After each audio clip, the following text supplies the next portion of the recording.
Revelation 1122, from the 28th of September 1939. Continued from number 1121. Prerequisite.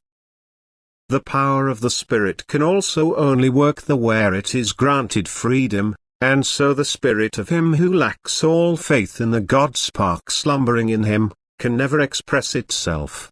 And so the gap which separates such people from knowledge is unbridgeable, until once the unworthiness of all earthly things comes to his consciousness and his thinking is slowly transformed.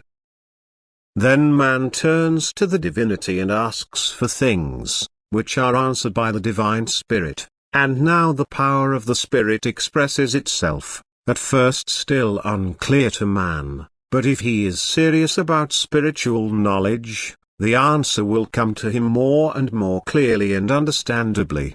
So the Spirit has become active in him. The spiritual science is either cultivated with full zeal or completely rejected. The God-seeking, loving man will always be introduced to it, and he will recognize that he can again and again draw from this container of wisdom, if he is hungry for knowledge, and that every field will be opened to him by it. And that, in fullest truth and highest perfection. But to the worldly striving, all spiritual influence remains foreign, because if he receives appropriate instructions or hints, he does not pay attention to it. His train of thought is so secularized, that he has no understanding for this fine spiritual language of the informed one. Everything is so incomprehensible to him, that he doubts, at most with regret, his clear thinking, but never takes such transmissions seriously. And the proof of, a to him foreign concept, that a force can express itself in the human being is not to be furnished to him in a purely factual way. This thought is troublesome to him, and therefore he does not research to prove its correctness. And his state of soul remains still the same, unfinished and backward, and the man is completely ignorant and thereby living in the conviction that his knowledge exceeds that of his fellow human beings by far.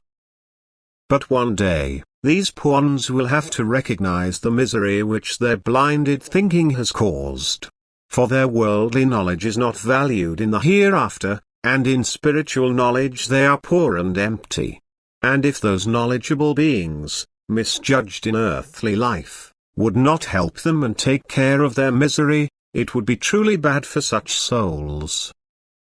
And what was so easily available to them on earth, must now be gained with difficulty and with great effort in the hereafter, and the remorse for the missed opportunity on earth, will torment these beings once they have recognized how necessary spiritual knowledge and the working of spiritual power is for the higher development of all beings.